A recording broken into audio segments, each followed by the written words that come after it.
नमस्कार दोस्तों, आज की बड़ी खबरों में आपका स्वागत है। चलिए नजर डालते हैं आज की बड़ी हेडलाइंस पर। प्रियंका गांधी का योगी सरकार पर हमला, पूछा पिछले हफ्ते राज्य में करीब 50 हत्याएं हुई, जवाबदेही किसकी। इसके बाद हम जानेंगे कि महंगे पेट्रोल डीजल के मुद्दे पर कांग्रेस ने बीजेपी आम आदमी पार्टी को घेरा, साइकिल से सांसदों के घर पहुंचे, प्रदेश अध्यक्ष ने सौंपा ज्ञापन। इसके बाद हम जानेंगे कि कानपुर एनकाउंटर गिरफ्तारी के बाद विकास दुबे के दोस्त का बड़ा खुलासा, कहा दबिश से पहले थाने से आया था फोन। इसके अलावा टीएमसी सांसद ने जहरीली सांप से की वित्त मंत्री सीतारमण की तुलना, बीजेपी ने बताया बेतुका। अगली बड़ी खबर में हम जानेंगे कि 25 साल से गुनाहों की दुनिया के साथ राजनीति में भी सक्रिय था विकास दुबे, मां ने बताया किन किन पार्टियों में था शामिल। दोस्तों, अगर आप चीनी सामान का बहिष्कार करते हैं तो इस वीडियो को जरूर लाइक करें। आज की पहली बड़ी खबर में पेश है चीनी बीमारी का बिल्कुल ताजा अपडेट पूरे देश भर से। देश में कोरोना संक्रमित की संख्या 6,75,453 हो गई है, वहीं 4,09,781 मरीज स्वस्थ हो चुके हैं, यानी देश में रिकवरी रेट 60% से ज्यादा हो गई है। उधर 7 राज्य और केंद्र शासित प्रदेश ऐसे हैं जहां स्वस्थ होने वाले मरीजों की दर 75% से ज्यादा हो गई है। 4 राज्यों में तो 80% से ज्यादा है, इनमें चंडीगढ़ टॉप पर है। यह 86.6% मरीज रिकवर हो गई है। ये आंकड़े covid19india.org के मुताबिक है।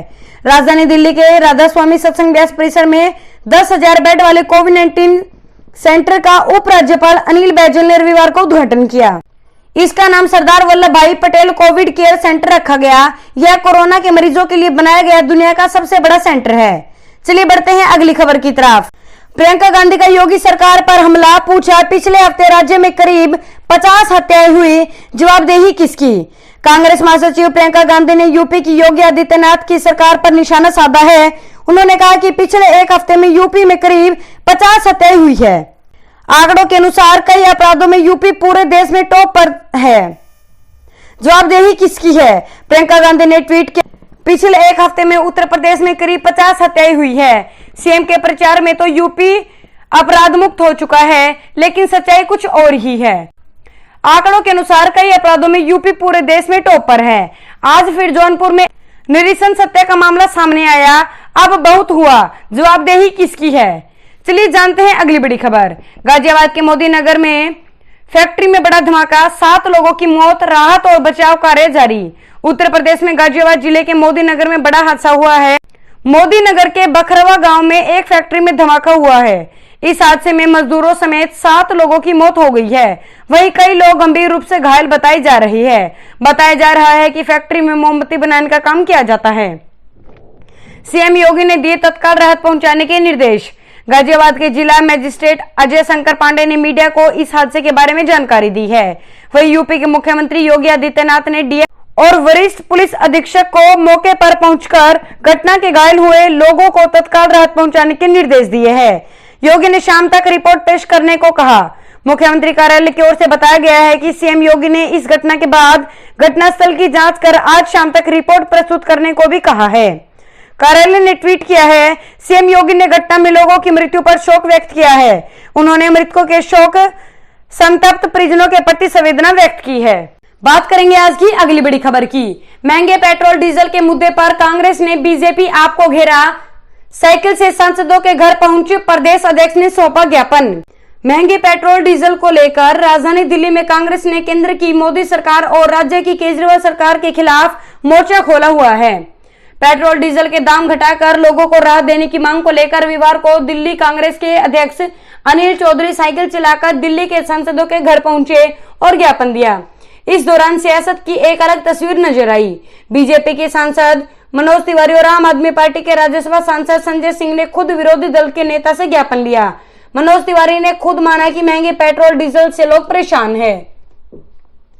दिल्ली के बीजेपी के 7 लोकसभा और आम आदमी पार्टी के 3 राज्यसभा सांसदों के सरकारी आवास पर जाकर दिल्ली कांग्रेस अध्यक्ष अनिल चौधरी ने उनसे पेट्रोल डीजल पर लगने वाला उत्पाद शुल्क और वैट कम कर दाम घटाने की मांग की, ताकि आम लोगों को राहत मिल सके।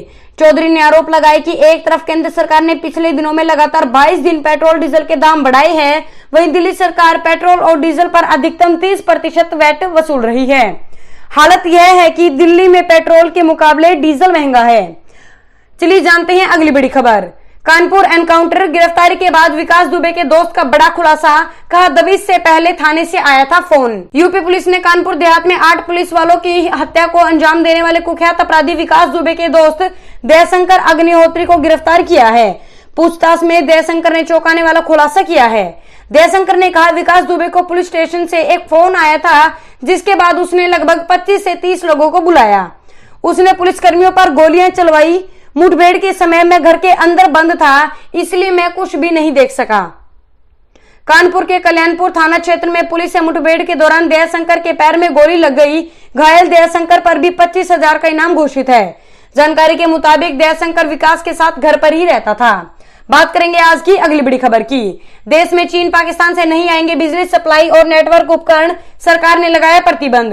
बिजली मंत्रालय ने चीन से बिजली सप्लाई और नेटवर्क के उपकरणों के आयात पर पूरी तरह से रोक लगा दी है। मंत्रालय ने सुरक्षा खतरे और साइबर हमलों का हवाला देकर दूसरे देशों से इनके आयात पर पूरी तरह प्रतिबंध लगाया है।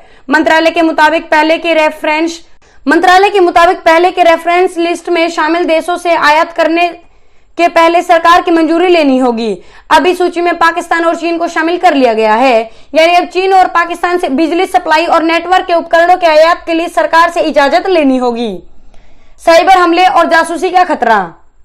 मंत्रालय ने कहा है कि आयातित बिजली सप्लाई और नेटवर्क के उपकरणों और पुर्जों की जांच कराई जाएगी, ताकि यह पता लगाया जा सके कि इसमें मलवेयर या जासूसी करने वाले सॉफ्टवेयर तो नहीं है। इसके साथ यह पता किया जाएगा कि यह भारतीय मानकों पर खरे उतरते हैं या नहीं।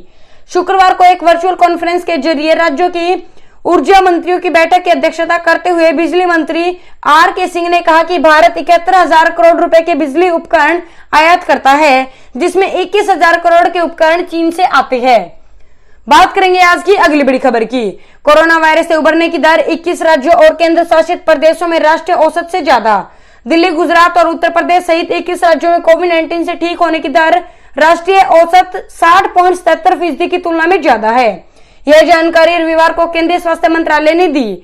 भारत में कोरोना वायरस से संक्रमित लोगों की संख्या 6.73 लाख और मृतकों की संख्या 19,268 हो गई है।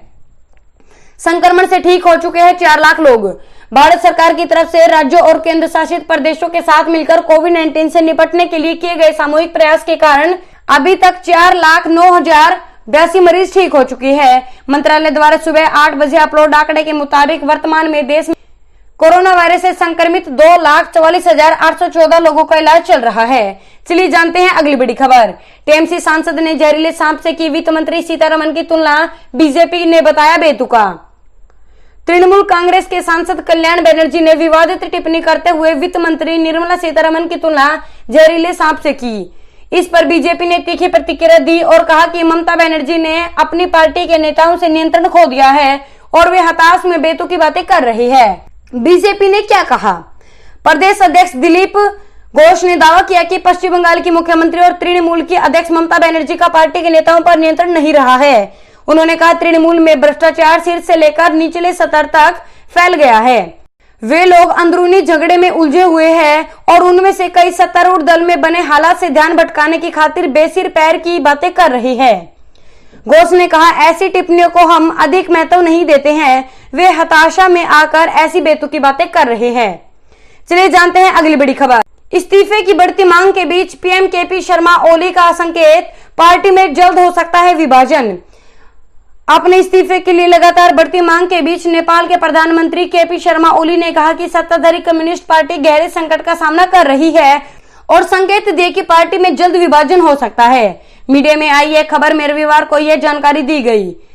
माई रिपब्लिका अखबार ने एक वरिष्ठ नेता के हवाले से कहा कि ओली ने अपने आधिकारिक आवास पर बुलाई गई मंत्रिमंडल की एक आपात बैठक में कैबिनेट मंत्री को बताया कि हमारी पार्टी के कुछ सदस्य राष्ट्रपति विद्यादेवी भंडारी को भी पद से हटाने की कोशिश कर रहे हैं। पार्टी के सामने गंभीर संकट ओली। प्रधानमंत्री ने शनिवार को कहा, अब मुझे प्रधानमंत्री और पार्टी अध्यक्ष पद से हटाने के लिए साजिशें रची जा रही है। उन्होंने कहा कि वे ऐसा होने नहीं देंगे। ओली ने कहा कि सत्ताधारी दल गंभीर संकट का सामना कर रहा है। अगली बड़ी खबर। दिल्ली में कोरोना संक्रमितों का आंकड़ा 1 लाख के करीब पहुंचा। अब तक 3,067 की जा चुकी है जान। देश में कोरोना का कहर लगातार बढ़ता ही जा रहा है। भारत में कोरोना संक्रमितों का आंकड़ा 6,74,000 के करीब पहुंच गया है और अब तक 19,200 से ज्यादा लोगों की मौत हो चुकी है। इस बीच दिल्ली में कोरोना संक्रमितों का आंकड़ा 1 लाख के बेहद करीब पहुंच गया है। दिल्ली सरकार की तरफ से जारी आंकड़ों के मुताबिक देश की राजधानी में बीते 24 घंटे में 2,244 नए मामले सामने आए और इस दौरान 63 लोगों की जान भी चली गई है। दोस्तों, इस वीडियो को लेकर आपका क्या कहना है, हमें कमेंट करके जरूर बताएं। वीडियो को लाइक करें और चैनल को सब्सक्राइब करके घंटी के बटन को दबाएं। साथ ही साथ इस वीडियो को अपने दोस्तों के साथ ज्यादा से ज्यादा शेयर करें।